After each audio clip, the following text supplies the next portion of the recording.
Alors, voici de retour en problème sur la résolution, l'approche de résolution de l'équation différentielle totale.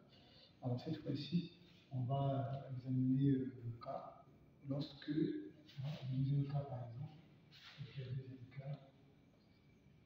Alors, ici, on dit par exemple, supposons, alors si la dérivée est x par rapport à x, différent de la dérivée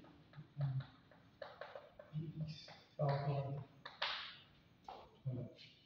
Lorsque la dérivée, cette dérivée-là, n'est pas égale à celle-ci, c'est-à-dire celle-ci, on va rechercher une nouvelle fonction, c'est-à-dire ce qu'on va appeler par un facteur intégrant, qui va faire à ce que, de façon que, lorsqu'on va composer cette équation par le facteur intégrant, ça sera une nouvelle forme exacte. D'accord? Donc c'est ce que je vais proposer ici. Donc on va rechercher le facteur intégrant. Recherchons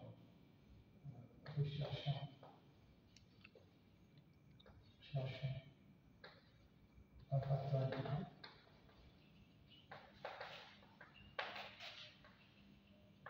Alors, le facteur que l'on va rechercher, ce sera par exemple un nu de x. Alors, on va encore dire que le nu de x, par exemple, on va dire que ça dépend par exemple de oméga de x. En fait. Alors, ce facteur intégrant, on le prend en nu. On le prend en nu. OK. Alors, maintenant, tout à l'heure, j'ai dit quoi? Que lorsque on va composer l'expression 1 qui est là, par le facteur intégrant, on va retrouver, on aura une forme exacte.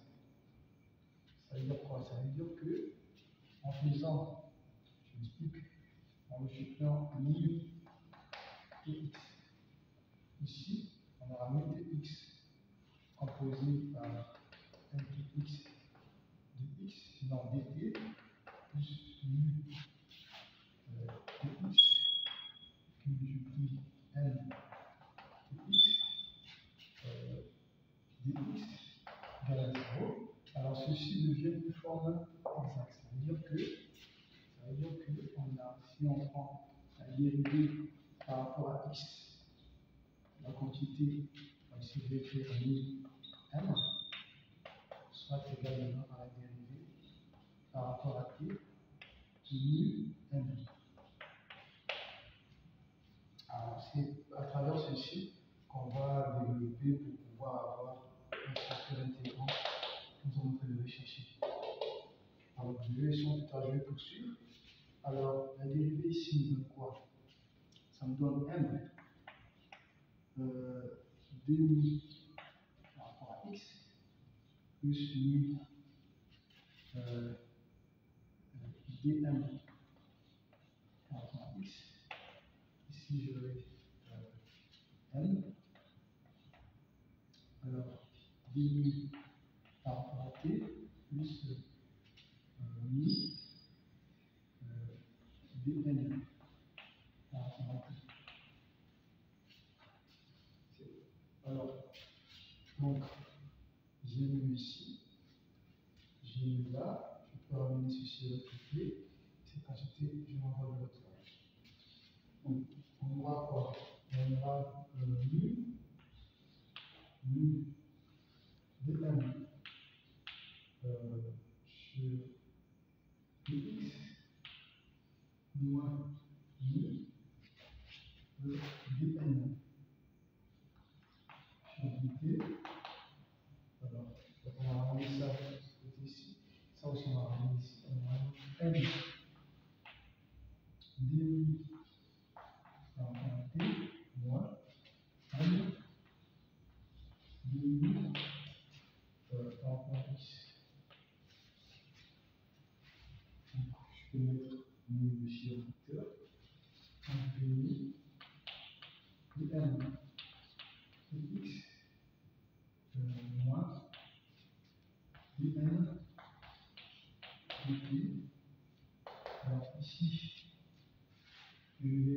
comme j'ai traduit ici, je dis que le mu de tx est aussi, on peut écrire aussi fonction pour avoir aussi le trajectoire. cette trajectoire, et on fait toute direction d'intégration. Parce qu'ici, j'ai deux directions, on peut avoir cette direction d'intégration en esprit par oméga par tx. Donc, je vais quoi? Je vais prendre 2 sur d'oméga point 2 oméga sur rapport à t moins 1 d'oméga point 2 oméga par rapport à x. Voilà. Je peux donc commencer. Je prends d'abord ça. Alors, en commençant par ça, je prends 2 mu sur 2 oméga sur un facteur. J'aurai 2 mu d'oméga. Ça fait, là, je vais m d'oméga dt moins m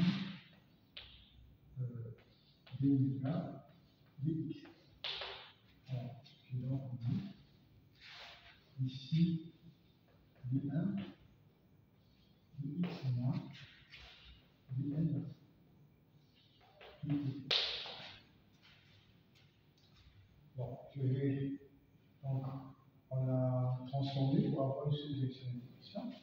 Donc, ici, ça devient 3. Donc, je ramène le mu ici. 2 oméga, je ramène de l'autre côté là-bas. Ici, là, je vais diviser ça. En ce moment, j'obtiens quoi? J'obtiens 2 mu sur mu.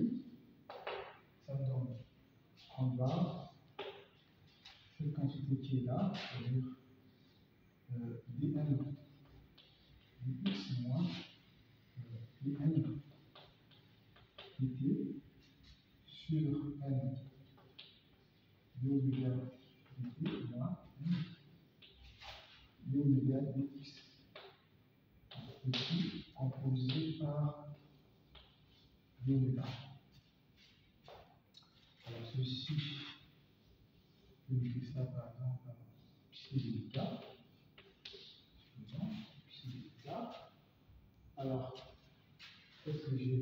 J'ai 2 mu sur mu, c'est psi d'oméga.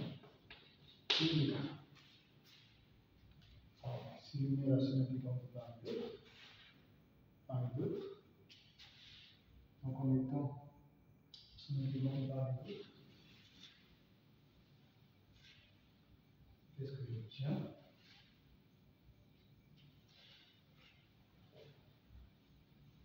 Alors, j'obtiens ici, quand je mets la symétrie par 2, j'obtiens quoi? Alors, symétrie mu sur mu. Alors, symétrie oméga. Alors, mu, donc quoi? Donc, exponentielle, symétrie psi oméga, oméga. Alors, avec psi oméga, c'est dn dx moins dn sur dt n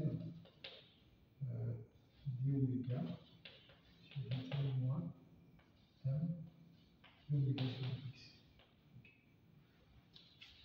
Alors, mais seulement, puisque nous sommes en train de rechercher le facteur intégrant, on peut dire par exemple, supposons que notre facteur intégrant dépend de x, ou bien notre facteur intégrant dépend de t, ou notre facteur intégrant dépend de l'oméga tout court. Lorsque le facteur intégrant dépend de l'oméga, on s'en cas. Alors, si le facteur intégrant, supposons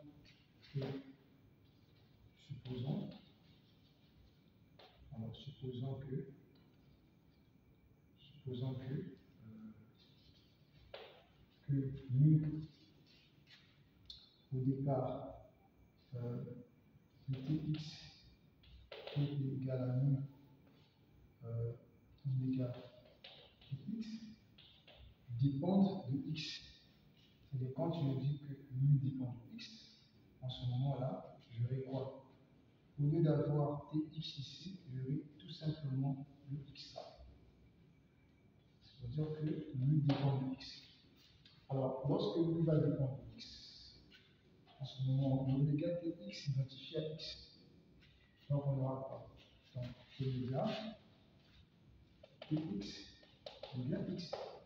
Ce qui veut dire quoi? Ce qui veut dire que d oméga par rapport à t donne 0 et d oméga par rapport à x, ça va donner 1.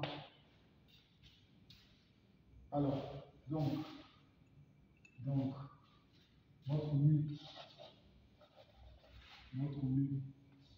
notre facteur intégrant qui va dépendre de x, sera donc égal à exponentielle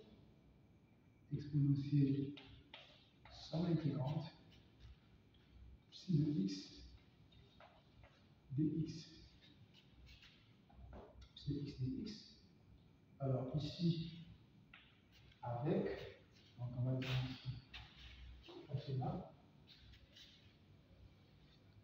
Ok, je vais faire ici.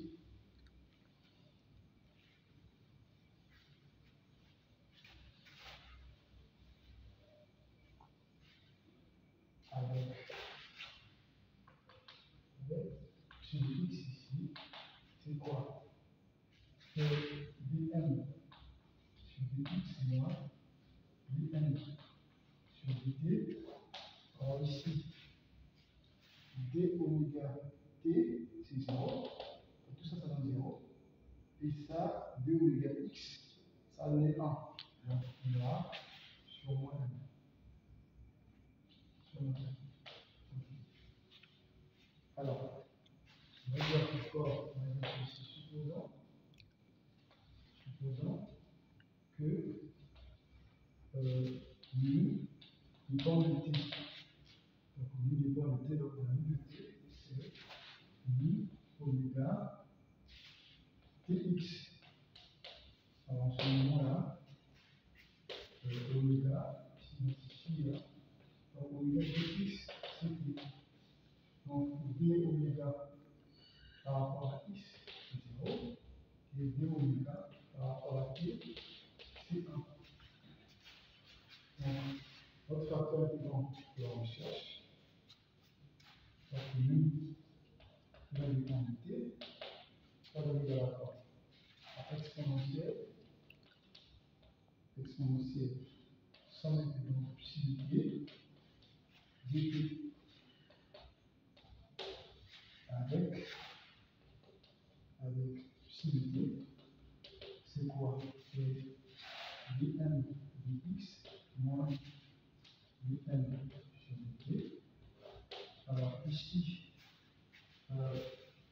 d oméga par rapport à x, c'est 0. Tout ça, ça va être 0. Et d oméga par rapport à t, c'est 1. Donc là, il reste 1 sur n. Alors, nous avons tout ce qu'il faut pour pouvoir déterminer notre facteur intégrant. Donc, alors le facteur intégrant n'est pas unique.